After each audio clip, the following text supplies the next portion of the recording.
optimalisasi rencana pelaksanaan pembelajaran atau RPP berbasis pendidikan kecakapan hidup. Nah, apa itu RPP? Ini Bapak Ibu semua tentu sudah paham, sudah khatam ini ya. Apa itu RPP menurut Permendikbud nomor 22 tahun 2016. Mungkin sekilas saja saya singgung untuk penyegaran kembali bahwa RPP adalah rencana pembelajaran ya, untuk tatap muka untuk satu pertemuan ya, dikembangkan mulai dari silabus untuk mengarahkan kegiatan pembelajaran peserta didik dalam upaya pencapaian kompetensi dasar. Setiap pendidik pada satuan pendidikan berkewajiban menyusun RPP secara lengkap dan sistematis agar pembelajaran berlangsung secara interaktif, inspiratif, menyenangkan, menantang, efisien, memotivasi, dan seterusnya. Nah, inilah mungkin tantangan berat Bapak Ibu sekalian di era yang tidak biasa kali ini, di era pandemi. Tuntutan begitu banyak ya pada kita pendidik agar anak-anak kita bisa belajar optimal. Tapi dalam situasi seperti ini tentunya ada kendala. Nah, untuk itu mengapa tema realisasi RPP ini diambil kiranya seperti itu. Jadi bagaimana mensiasati pembelajaran di era pandemi COVID-19 ini.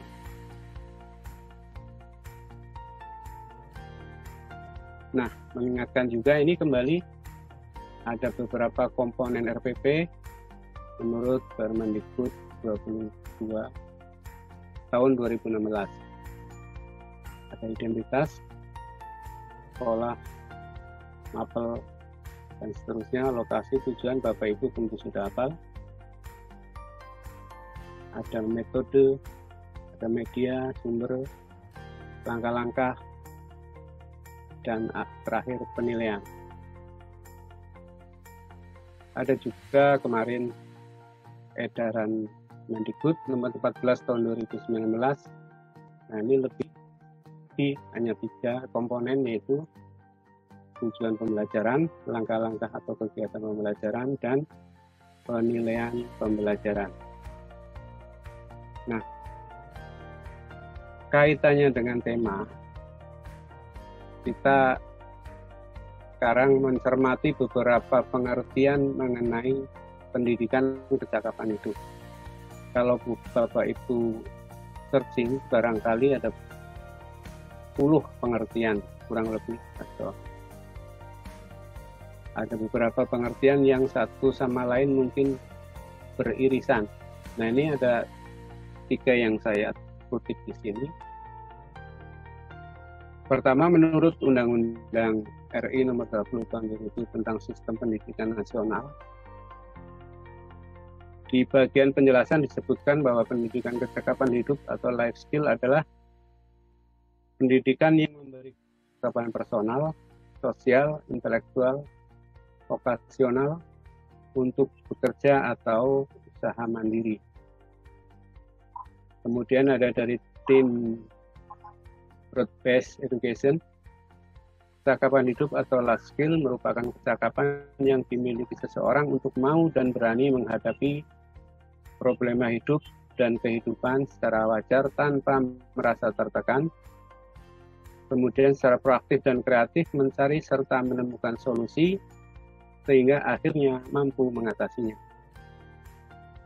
Jadi pendidikan kecakapan hidup ini menggambarkan kecakapan yang membantu kita mengatasi tantangan kehidupan sehari-hari, termasuk membentuk hubungan, menyelesaikan masalah, mengelola resiko, membuat keputusan, dan bekerja sama dengan orang lain. Ini ada beberapa kecakapan hidup, antara lain ada kesadaran diri, kreativitas, berpikir kritis, pengambilan keputusan, empati, komunikasi, kerjasama, negosiasi, partisipasi, mengelola stres dan emosi, ketahanan, penyelesaian masalah, dan ini antara lain, masih banyak lagi. Nah, mungkin kalau kita lihat kondisi saat ini, nomor 10 ini barangkali perlu perhatian lebih ya. Banyak anak didik kita, banyak siswa kita yang sudah lama belajar di rumah, sudah rindu dengan gurunya, ya kan? Nangis, kepengen sekolah, terus mengelola rasa bosan, dan sebagainya.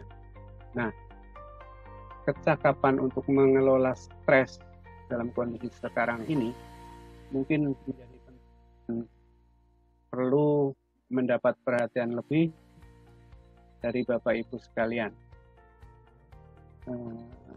Mungkin tidak hanya anak-anak, ya, mungkin barangkali kita juga termasuk Bapak Ibu guru selama memberikan materi dari rumah, menghandle siswa dari rumah dengan segala keterbatasan, baik itu jaringan maupun sarana belajar lainnya. Nah, jadi saat ini menurut saya pendidikan kecakapan hidup menjadi tanda petik tumpuan atau primadona. Ketika kita tidak bisa memenuhi tuntutan pencapaian materi atau kompetensi secara maksimal, inilah yang bisa kita harapkan keberhasilan kita untuk mengajarkan kecakapan hidup kepada peserta didik kita. Tentu saja karena kondisi PDR atau belajar dari rumah, para guru tidak bisa melaksanakan ini tanpa bantuan dengan orang tua siswa. Jadi dalam kondisi seperti ini sangat dibutuhkan bantuan dari orang tua siswa untuk membelajarkan atau mengajarkan di samping pengetahuan, keterampilan, juga mengajarkan kecakapan hidup atau nilai-nilai yang harus dikuasai siswa. Antar daerah satu dengan yang lain tentu berbeda, antara orang tua satu juga berbeda, karena di sana mungkin ada kearifan lokal yang masing-masing daerah, masing-masing individu berbeda. Nah, inilah kesempatan kita untuk menggandeng orang tua dalam mengajarkan nilai-nilai atau kecakapan hidup itu. Mungkin ini kita nanti bisa gali lebih banyak lagi, lebih mendalam lagi, sehingga ini bisa menjadi tumpuan kita jika kita tidak bisa memenuhi segala tuntutan untuk pencapaian materi. Nah, nilai-nilai atau kecakapan hidup sebenarnya sudah include, ada di semua mapel, ada di semua materi pelajaran. Tinggal mengelaborasi. Nah, ini saya contohkan misalnya kecakapan hidup komunikasi.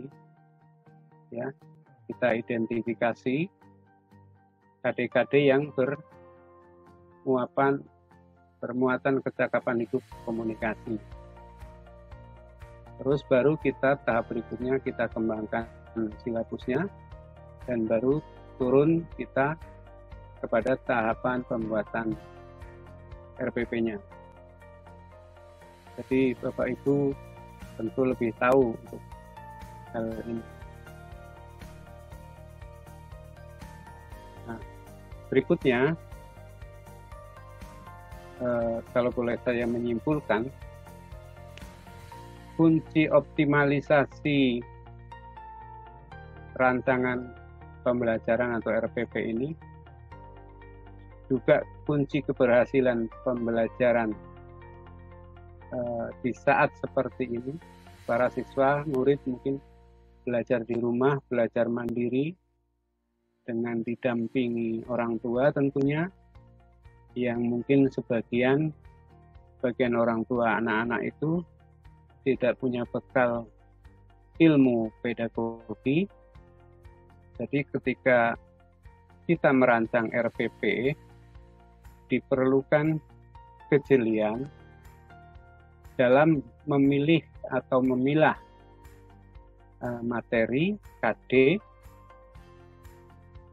kemudian materinya itu sendiri, seperti apa yang tepat untuk anak-anak di lingkungan Bapak Ibu, satu dengan lainnya berbeda. Tadi sudah banyak disinggung oleh Pak Lambas.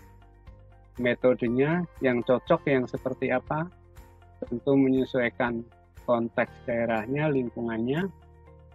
Juga bagaimana belajar itu yang ada di lingkungan sekitar siswa, mungkin di rumah, bisa dimanfaatkan untuk semaksimal mungkin pencapaian kompetensi atau juga pencapaian kemajuan belajar para siswa.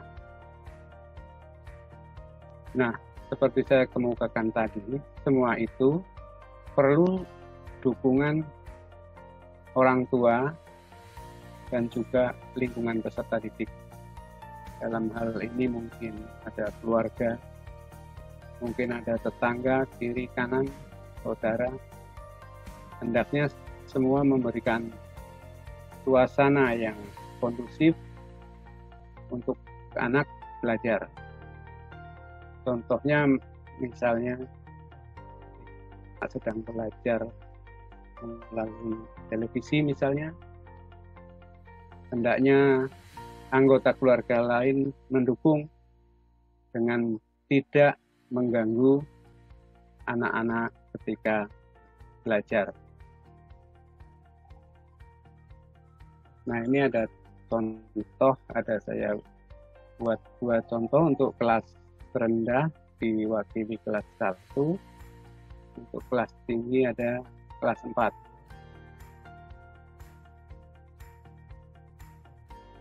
Nanti mungkin bisa ditampilkan kalau memang diperlukan.